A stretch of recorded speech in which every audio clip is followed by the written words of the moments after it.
19장에서 우리가 지난주에 살펴봤던 것처럼 사도 바울이 에베소에서 2년 3개월 동안 그보다 더 긴 시간일 수도 있고 조금 더 그 시간일 수도 있습니다. 복음을 전하는 과정 가운데 지난주에 살펴봤던 것처럼 에베소에서 소동이 일어납니다. 사도 바울이 전한 복음으로 인해서 에베소 지역에서 우상을 만들어 파는 세공업자, 이름이 뭐라 그랬습니까?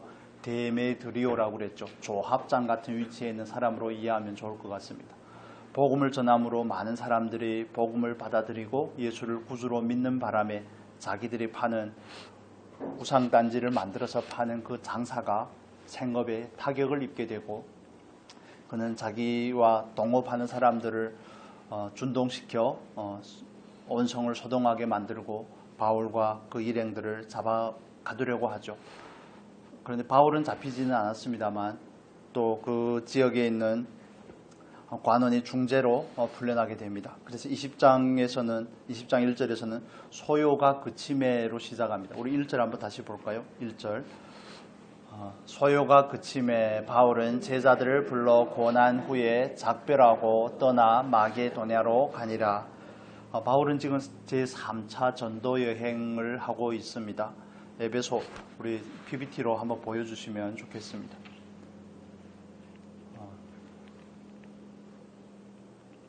뒤로 넘기시면 있습니다.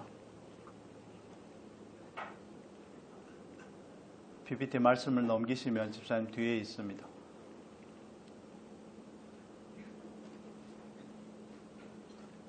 네, 설명을 드리겠습니다.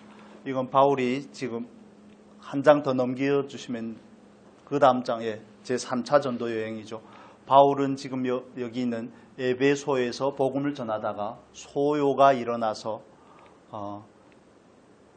이렇게 초록색 코스입니다. 초록색으로 해서 고린도까지 다시 왔다가 원길로 다시 돌아와서 드로아에서 마지막 20장에서 마지막 설교를 하고 배 타고 다시 예루살렘으로 가게 됩니다.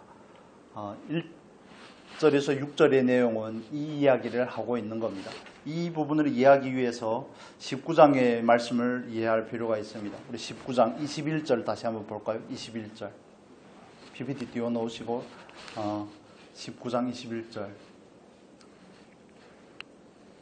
같이 읽겠습니다.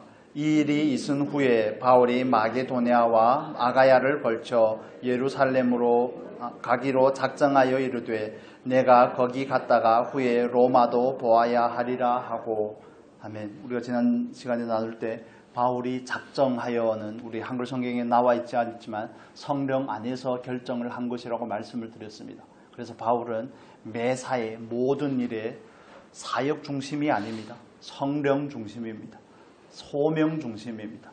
에베소에 가서 사역이 잘 된다고 해서 거기 머무른 것도 아니고, 그 특정한 지역에 갔을 때 사역이 잘 활발하게 일어나지 않는다고 해서 거기서 죽지고 앉아 사역을 일구려고 하는 게 아닙니다. 바울은 하나님의 동역자고 사역자로 부름을 받았지만 바울의 목적은 사역 자체에 있는 게 아닙니다. 그는 언제나 성령의 인도하심 아래에 있습니다. 여러분, 예를 들어서 장사를 한다 쳐도 특정한 지역에서 특정한 자리에서 장사가 잘 되면 계속 하고 싶고 또 체인점을 내고 싶고 하는 게 상정이 아니겠습니까? 그게 인지상정이죠. 에베소에서 많은 사람들이 예수를 믿게 되고 회심하는 것을 보면 바울은 거기에서 어떻게 하면 사역을 확장할 것인가 이렇게도 생각할 수 있는 부분인데, 그러나 바울은 성령 안에서 결정을 합니다. 21절의 말씀처럼 뭐라고요? 여기가 마게도냐 지역입니다. 이 위쪽 지역이 베레아, 데살로니가, 아볼로니아 이쪽 지역이 마게도니아고 밑에 지역을 아가야라고 표현을 합니다. 성경에서. 그래서 바울은 에베소에서 성령 안에서 결정을 하고 나서 여기는 2차 전도 여행 때 세웠던 교회가 있는 곳들이죠. 그래서 여기에 있는 교회들을 돌아보고 나서, 이 지도에는 안 나와 있습니다만 요쯤에 로마가 있습니다. 로마까지 가서 로마까지 가야 되겠다는 것을 성령 안에서 결정을 하게 됩니다. 그래서 그는 소요가 있든 없든, 소요가 그치든 소요가 계속 일어나든 여기에 상관없이 환경의 영향을 받지 않고 성령 안에서 한 결정을 따라서 행하게 되었다는 것입니다. 그래서 바울은 여기에서 에베소에서 작별을 하고 나서 이 초록색 코스를 따라서 육로로 여기까지 이르게 됩니다. 고린도까지 이 지역을 쭉 살피게 됩니다. 그 지역에 가게 된 이유가 있습니다. 사도 바울은 왜 마게도니아를 거쳐 또 아가야 고린도까지 갔다가 예루살렘으로 가고자 했는지에 대한 내용이 18장 2절을 보면 나와 있습니다. 18장 2절. 18장 2절. 18장 2절을 앞서서 한 절을 더 보면 좋겠습니다. 11장 28절을 먼저 보겠습니다. 11장 28절. 아가보라고 하는 선지자가 한 예언의 내용과 연관이 되어 있습니다. 사도행전 11장 28절. 우리 같이 읽겠습니다. 그 중에 아가보라 하는 한 사람이 일어나 성령으로 말하되 천하에 큰 흉년이 들리라 하더니 글라우디오 때에 그렇게 되니라. 아가보라는 선지자가 일어나서 예언을 하는데 천하에 뭐라고요? 큰 흉년이 드니라고 예언을 합니다. 성령으로 예언을 하죠. 그리고 나서 18장에 와보면 18장 2절. 사도 바울이 에베소에 있을 때입니다. 고린도에서 복음을 전할 때 18장 2절 같이 읽겠습니다. 18장 2절. 아굴라라 하는 본도에서 난 유대인 한 사람을 만나니 글라우디오가 모든 유대인을 명하여 로마에서 떠나라 한 고로 그가 그 안에 브리스길라와 함께 이달리아로부터 새로 온지라 바울이 그들에게 가며 이렇게 말합니다. 아가보라는 선지자를 통해 한 예언이 글라우디오라는 로마의 황제 때에 성취가 되어서 예루살렘과 팔레스타인 지역, 여기가 팔레스타인 지역이죠. 오늘날도 여기 제일 밑에가 예루살렘, 이 지역에 큰 기근이 들게 됩니다. 그래서 사도 바울은 오늘 본문에서 말하는 것처럼 각 지역을 다니면서 여기 있는 마게도니아 각 지역, 고린도까지 가서 3개월 있기까지 이 지역을 다니면서 아시아 지역으로부터 비롯된 그 모든 지역에서 세워진 교회들의 헌금을 예루살렘 교회에 전달하고자 하는 겁니다. 이해가 되면 눈을 깜빡이는 걸로 이해가 되십니까? 아가보라는 선지자가 예언을 하였는데 그 예언이 글라우디오 황제 때에 와서 성취가 됩니다. 그때 바울은 성령 안에서 예루살렘 기근을 만난 예루살렘 교회를 돌아볼 생각을 하게 되고 마음의 결정을 하고 에베소에서 바로 가도 되지 않겠습니까? 배 타고. 그런데 굳이 이쪽으로 갔다가 가는 이유는 이 지역의 교회들이 사도 바울에게 연보하여 헌금을 물질로 도와줘서 그 물질을 가지고 예루살렘 교회를 도와주고자 하는 취지에서 이 모든 결정들이 이루어지게 된 겁니다. 소동이 있든 없든 사도 바울은 늘 성령 안에서 그 결정을 하려고 하는 것임을 우리가 지난주에도 살펴봤지만 오늘도 그걸 우리 마음에 다시 한번 새기시면 좋겠습니다. 여러분 얼마나 놀랍고 아름다운 장면인지를 우리가 계속 살펴보겠습니다. 우리 2절의 말씀도 읽겠습니다. 20장 2절 거기에 보면 이렇게 나와 있습니다. 그 지방으로 다녀가며 여러 말로 제자들에게 권하고 헬라에 이르러 사도 바울이 다니면서 하는 사역 중에 제자들을 권하고 우리 20장 1절에도 그렇게 말하죠. 제자들을 불러 권한 후에 권하다는 이 단어는 파라칼레오라는 단어입니다. 그건 옆에서라는 단어와 부르다는 단어가 이렇게 연결이 이건 합성어라고 표현하죠. 이런 걸. 그래서 자기 곁으로 부르다는 뜻이 구원하다는 뜻이고 이 단어가 다 가진 또 다른 의미인 위로하다는 단어입니다.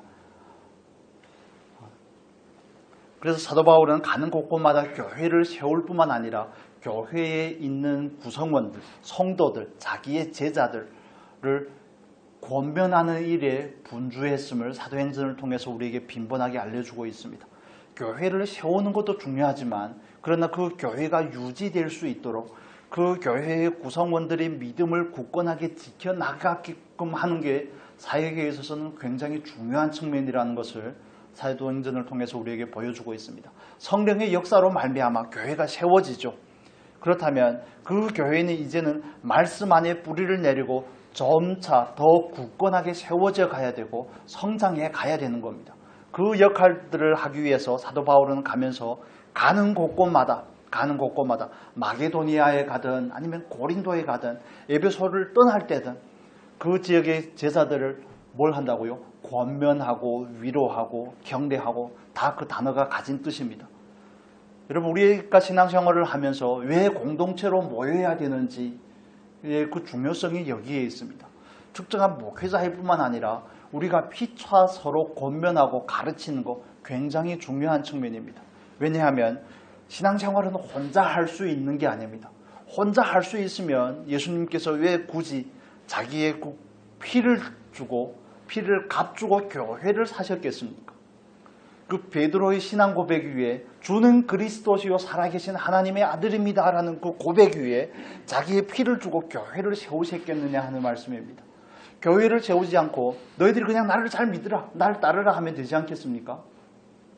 그러다 그 믿음의 여정이라는 게 결코 혼자 갈 수 있는 여정이 아닙니다. 출애굽을 하였던 이스라엘 백성들도 함께 가는 겁니다. 그 함께의 앞에는 불기둥과 구름기둥의 인도하심이 있습니다. 또 하나님께서는 모세에게 뭐라고 말합니까? 내가 너희보다 앞서 나의 사자를 보낸다고 말씀을 합니다. 여리고에 들어가기 전에도 하나님께서 이미 여리고의 사람들의 마음을 정말 밀랍이 녹듯이 다 녹게 하였고 간담이 서늘하게 한 것을 볼 수가 있습니다. 하나님은 하나님의 일을 이루어 가시면서 그 우리 한 사람 한 사람이 공동체로서 성령의 인도함을 받아서 말씀 안에서 서로 권면하며 세워져 가기를 원한다는 겁니다. 바울이 그 일을 하다가 바울을 이어서 하는 아볼로가 되었던 디모데가 되었던 여전히 그 일들을 하고 있는 것을 볼 수가 있습니다. 우리 말씀을 찾아야 될 말씀들이 많은데 그래도 좀 찾아보면 좋겠습니다. 사도행전의 말씀은 찾지 말고 너무 많아서 데살로니가부터 보겠습니다. 데살로니가 전서 3장 2절 보겠습니다. 골로새서 뒤에 데살로니가죠. 데살로니가 3장 2절 성경에서 이 부분을 왜 그렇게 강조하는지 살펴보면 좋겠습니다. 데살로니가 전서 3장 2절 같이 읽겠습니다. 우리 형제 곧 그리스도의 복음을 전하는 하나님의 일꾼인 디모데를 보내노니 이는 너희를 굳건하게 하고 너희 믿음에 대하여 위로함으로, 이 본문에서는 위로라고 번역이 되어 있죠. 권하고 위로하고, 사도 바울이 디모데를 파송한 이유, 디모데를 데살로니가에 보낸 이유에 대해서 설명을 합니다. 이는 너희를 굳건하게 하고 믿음에 대하여 위로함으로, 믿음이 굳건하게 세워지기 위해서는 그 누군가의 위로하심과 그 누군가의 말씀을 가진 권면함이 필요하더라는 겁니다. 스스로 자기의 마음을 지킬 수 있으면 하나님께서 굳이 바울을 보내고 디모데를 보낼 필요가 없겠죠. 우리 디모데 후서에 가서 잠깐 또 보겠습니다. 우리 데살로니가의 말씀 한 절만 더 보고 5장 11절 보겠습니다. 5장 11절에도 이 부분에 대해서 말합니다. 5장 11절 같이 읽겠습니다. 그러므로 피차 권면하고 서로 덕을 세우기를 너희가 하는 것 같이 하라. 여기서는 권면하고 라고 번역이 되어 있죠. 그러므로 피차 권면하고 서로 덕을 세우기를 너희가 하는 것 같이 하라. 교회는 그 특정한 한 사람의 믿음으로 세워지는 게 아니라는 겁니다. 우리가 물론 주를 그리스도로 살아계신 하나님의 아들로 고백을 하는 그 신앙 고백이 위에 우리들의 신앙을, 영적인 성전을 세워가지만, 그러나 공동체는 물리적이기도 한 것입니다. 우리는 육체를 가지고 있기 때문에 공동체를 통하여서 우리의 신앙을 굳건하게 세워가야 되는 겁니다. 그 중에서 제가 할 역할이든 여러분 우리 스스로가 피차 할 역할은 뭡니까? 피차 권면하는 겁니다. 말씀을 가지고 권면하는 겁니다. 권면을 받을 때 늘 기분이 좋은 건 아니겠죠. 기분이 나쁠 수도 있습니다. 그렇지만 그건 교회에 있어서 중요한 사역이고 역할이라는 것을 이해할 필요가 있습니다. 너나 잘했어요 이런 그런 마음이 든다면, 그 누군가의 권면을 듣고 그런 마음이 든다면 회개를 먼저 해야 되는 겁니다. 내가 교만해서 그렇습니다. 저 오늘 아침에 그래서 회개를 했습니다. 와이프랑 나오면서 우리 아이들, 저희 집의 애들 말씀을 읽고 암송하는 일에 대해서 제가 좀 화가 나더라고요.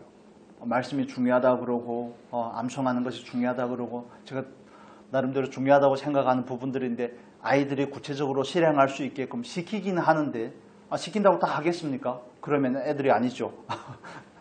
어른들도 시켜도 잘 안 하는데 읽으라고 해도 잘 안 읽고 게임할 시간은 있는데 말씀을 암송할 시간은 없는지 그게 아이러니한 일입니다.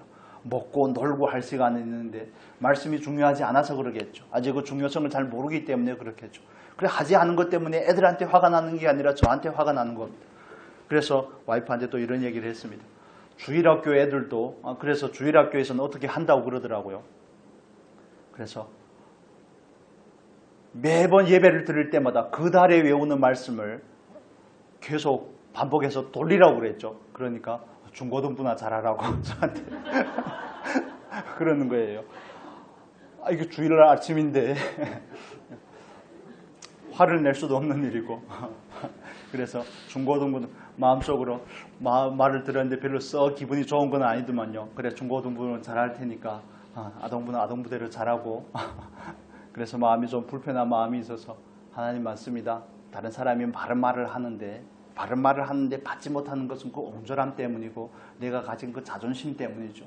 그 누군가가 위에서 사랑으로 권면을 한다면 그 사람이 하는 말이 어떻든지 태도가 어떻든지 억양이 어떻든지 맞는 말이긴 한데 기분 나쁘게 한다는 거 아니겠습니까? 기분이 나쁘든 말든 나에게 살이 되고 피가 되는 말이라면 아멘으로 받는 저와 여러분이 되었으면 좋겠습니다.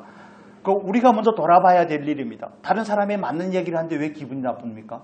하나님께서 하나님의 말씀을 우리에게 우리의 유익을 위해서 우리에게 줬는데 그 말씀에 대해서 우리가 왜 외면을 하고 그 말씀을 무시하고 가볍게 여깁니까? 뭐 들었는지 말았는지 아멘을 하는지 말았는지 동의가 되는지 안 되는지 그런 부분들. 그래서 우리가 피차 서려 근데 이게 또 함정들이 있습니다. 목장 모임을 하라고 그러니 자꾸 가르치려고 하면 안 됩니다.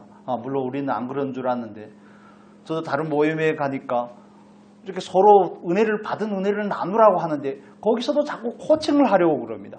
자기 혼자 자기를 코칭을 잘 하십시오. 그냥 다른 사람은 코칭하려고 하지 말고.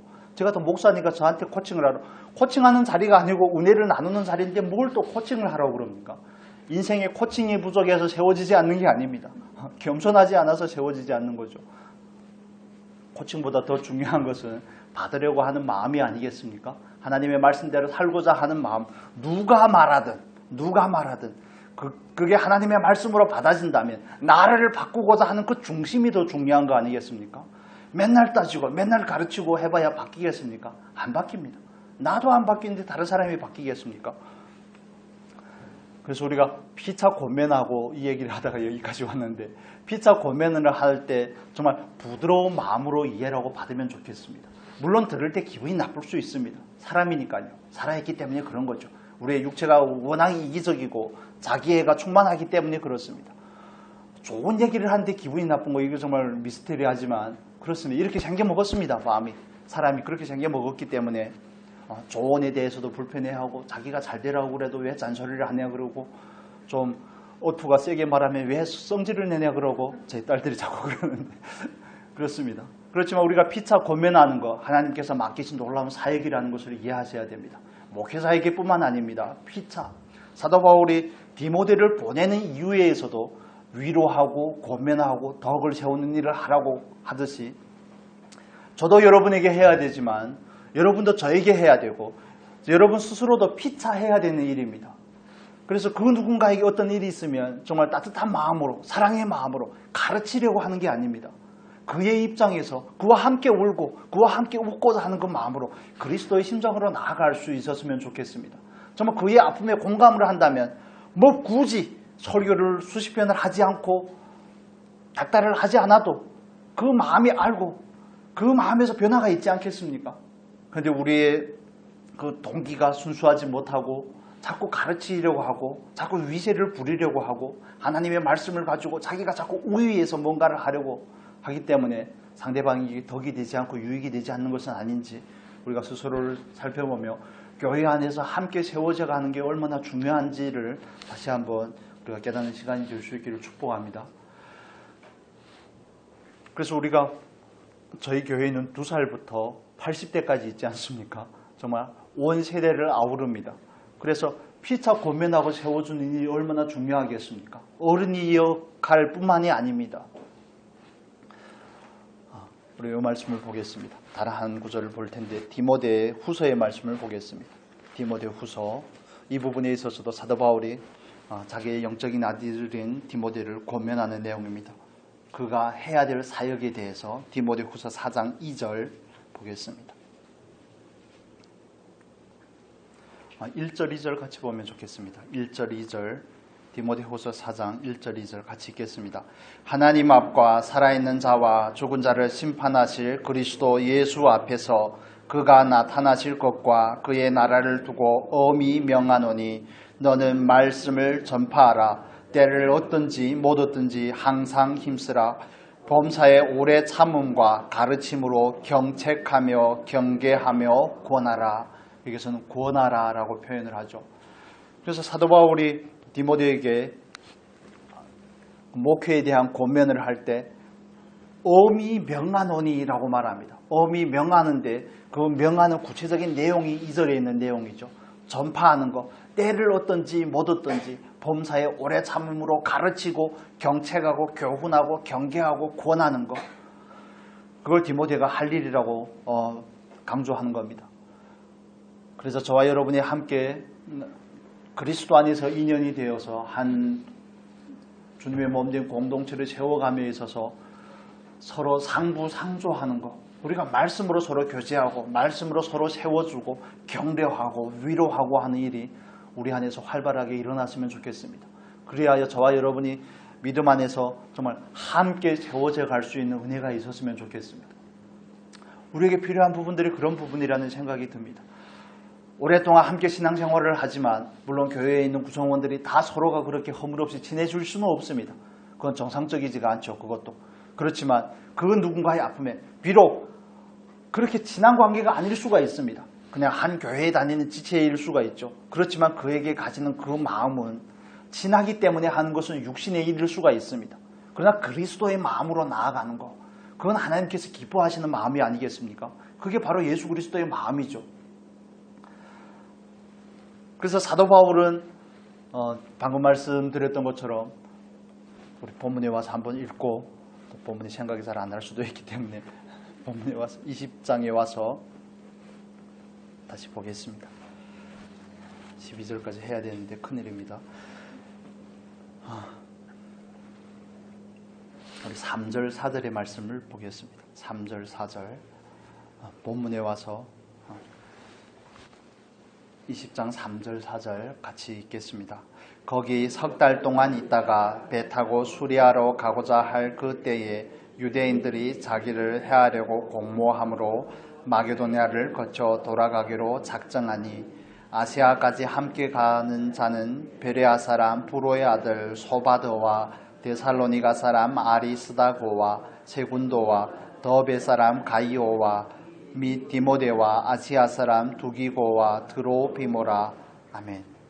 사도 바울은 에베소에서 그 PPT에서 보여드렸던 것처럼 에베소에서 에게해를 건너서 마게도니아 지역을 거쳐서 고린도까지 내려가죠. 고린도까지 가서 고린도에 3개월 정도 있다가 바로 예루살렘으로 가고자 했으나 3절에서 말하는 것처럼 유대인들이 그를 해하고자 하였습니다. 사도 바울이 예루살렘으로 갈 때는 우리가 뒤에서 이제 살펴보겠지만 6월절 기간입니다. 그래서 6월절이 되었을 때는 팔레스타인 유대 지역에 사는 유대인들뿐만 아니라 흩어져 있는 유대인들, 우리가 디아스포라라고 그렇게 표현을 하죠. 그 모든 유대인들도 6월절이라는 절기에는 예루살렘으로 올라가게 되어 있습니다.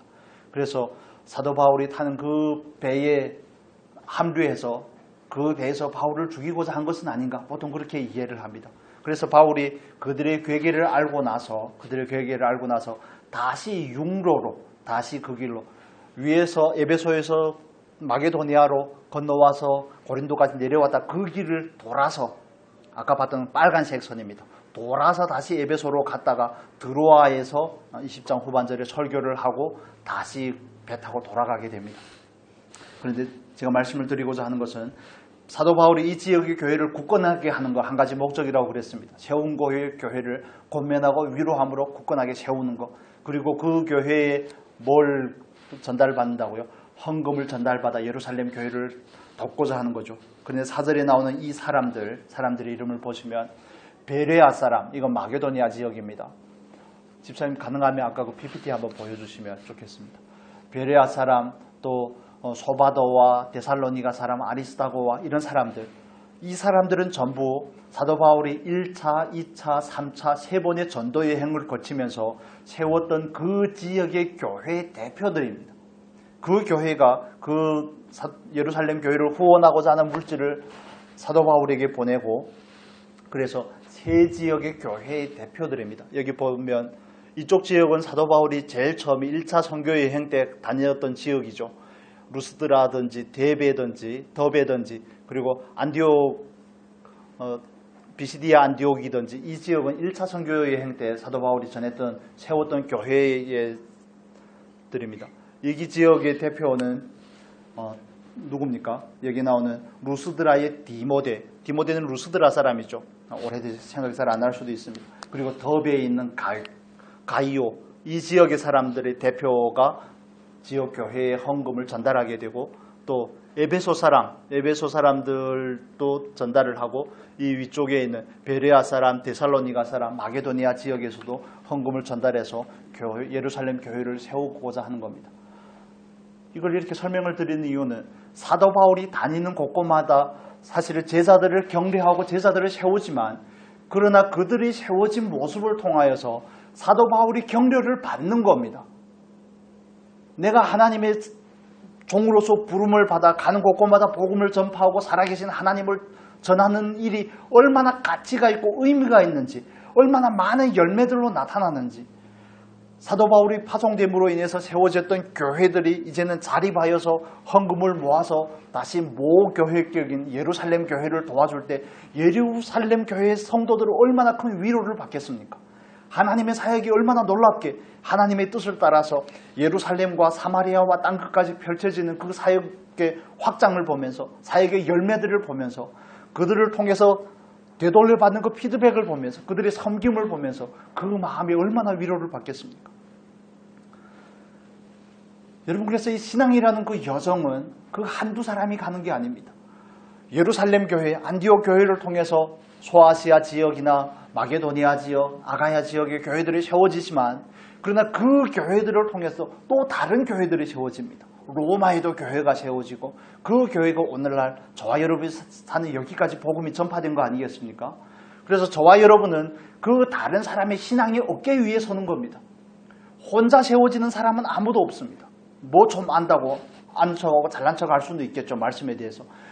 그러나 처음부터 그에게서 나온 건 아무것도 없습니다. 다 그 누군가가 쌓아놓은 거, 그 누군가가 연구해 놓은 거. 제가 이걸 공부하지 않으면 어떻게 알겠습니까? 그 누군가가 연구해 놓고 이렇게 정말 자세하게 PPT를 만들어 놓으니까 알지, 어떻게 알겠습니까? 그래서 저와 여러분이 이 자리까지 오기에는 그 수많은 사람들이 헌신이 있었다는 것을 이해하셔야 되는 겁니다. 내가 똑똑해서, 내가 말씀을 이해해서, 내가 열정이 있어서가 아니라는 겁니다. 그 누군가의 권면함, 그 누군가의 위로함, 하나님의 선하신 인도함이 있기 때문에 알게 모르게 우리에게 수많은 보냈던 정말 이름 없고 빛도 없는 그 천사들로 말미암아, 우리에게 주어진 그 소중한 인연들로 말미암아 저와 여러분의 신앙이 여기까지 왔다는 것, 말씀과 기도의 교회가 여기까지 왔다는 것을 이해할 필요가 있습니다. 혼자 세워질 수 없습니다. 그래서 함께 세워지는 겁니다. 그래서 전도서 4장 12절에는 이렇게 말하죠. 봅시다. 찾고자 하니까 큰일입니다. 전도서 4장 12절.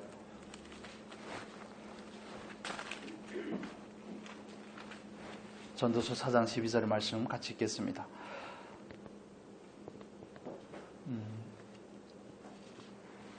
전도서 4장 12절 같이 읽겠습니다. 한 사람이면 패하겠거니와 두 사람이면 맞설 수 있나니 세 겹줄은 쉽게 끊어지지 아니하느니라. 그래서 교회 공동체로 모여야 될 이유, 공동체로 모여서 서로 권면하고 위로하며 서로의 믿음을 도와줘야 될 이유가 여기에 있습니다. 우리는 믿음의 여정을 가는 사람입니다. 우리는 길 가운데 있다고요. 마라톤을 하는 모습만 봐도 뛰는 사람만 가지고 안 됩니다. 그 길을 안내하는 표지판도 있어야 되고, 군데군데 물을 공급하고 음식을 공급하는 사람들도 군데군데 있어야 되고, 단순하게 선수가 그 코스를 다 뛸 수 있는 게 아닙니다. 그 선수가 그 길을 잘 뛰기 위해서는 많은 도와주는 부역자들이 있어야지 그 일이 가능한 겁니다.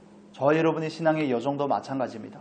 혼자 서려고 하지 마시고 공동체와 나누고 공동체 안에서 서로의 힘을 입어 의인의 기도를, 의인의 중보와 도고의 기도를 필요로 하셨으면 좋겠습니다.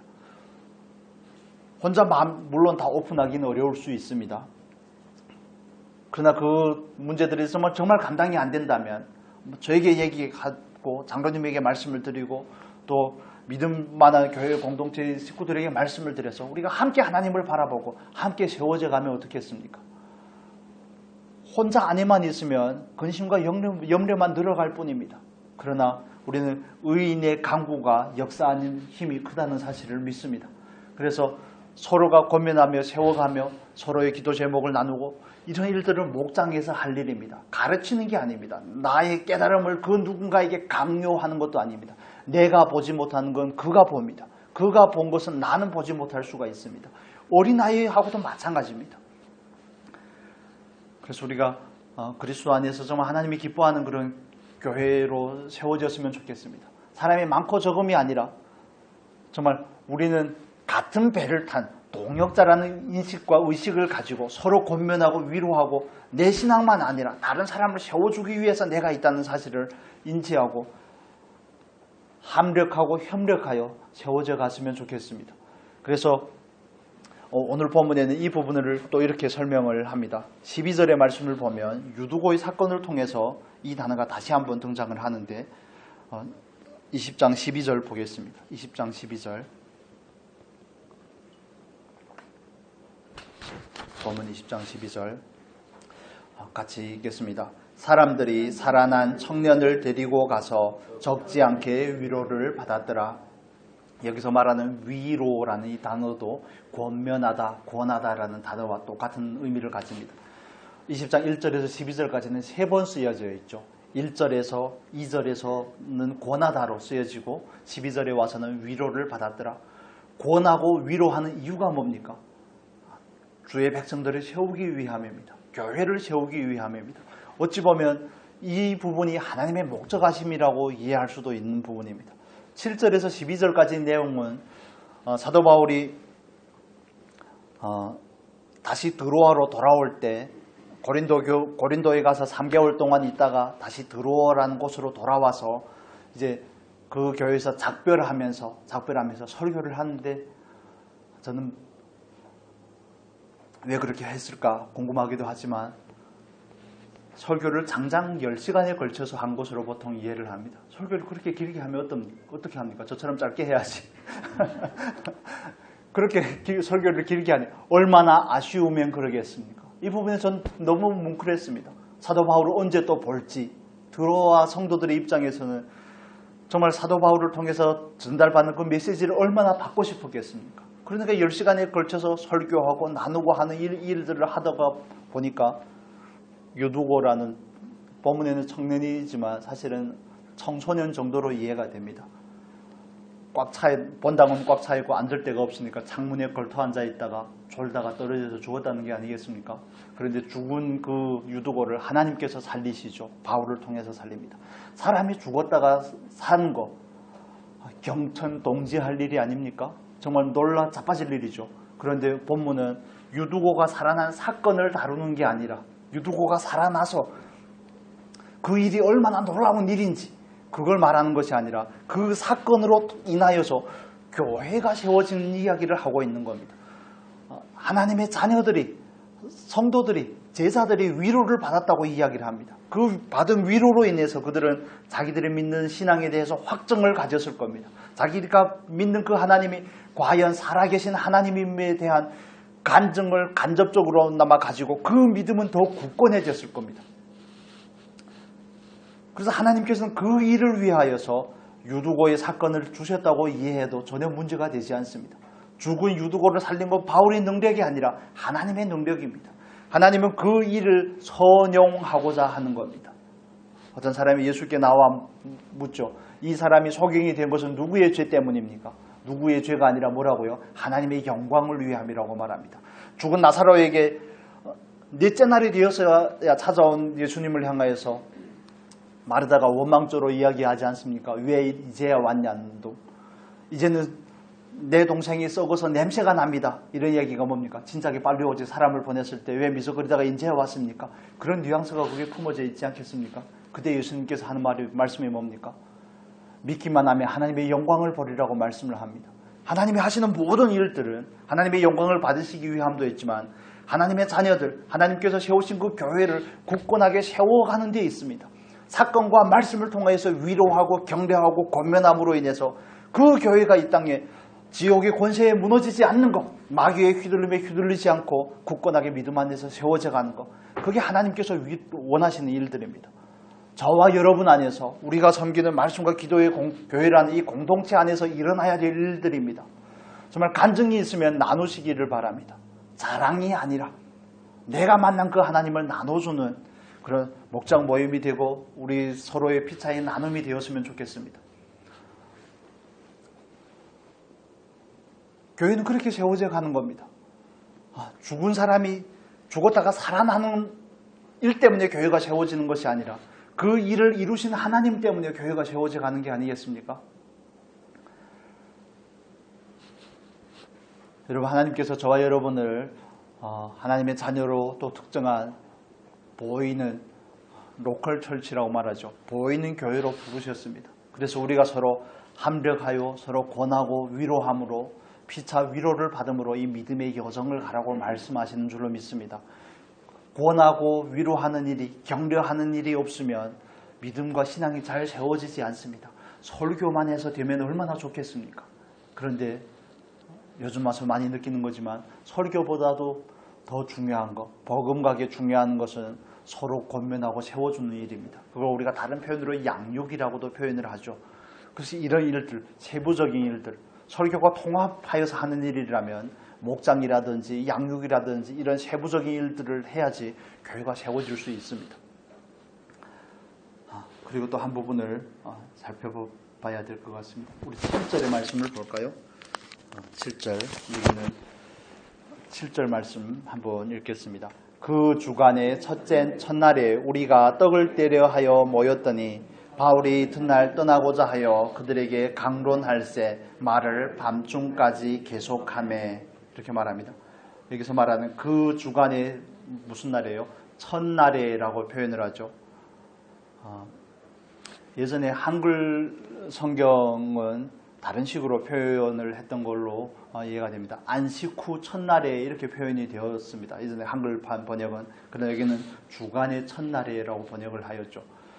하나님께서는 천지 만물을 창조하시고 여세 동안 창조하시고 나서 일곱째 날에 쉬셨습니다. 그 쉬신 일곱째 날이 안식일이죠. 오늘날로 말하면 토요일입니다. 그래서 그 율법을 따라서 유대인들은 토요일을 안식일로 지켰습니다. 그러나 예수 그리스도께서 저와 여러분의 죄를 위하여 십자가에서 못 박혀 죽으시고 부활하고 승천한 이후에는 우리는 예수 그리스도가 부활한 주일의 첫째 날을 지키는 겁니다. 여러분 이해가 되십니까? 우리는 안식일을 지키지 않습니다. 가곡동에도 저 뒤에 가면 제7 안식일 교회, 이런 교회가 있죠. 그건 아직도 구약의 율법에 매몰되어 있는 겁니다. 예수 그리스도께서 구약의 모든 율법을 성취하신 줄로 믿습니다. 나는 율법을 폐하러 온 것이 아니라 율법을 완성하러 오셨다고 말씀을 하죠. 그래서 우리는 안식일에 모이는 것이 아니라 안식일을 지키는 것이 아닙니다. 저와 여러분은 주일을 기념하는 겁니다.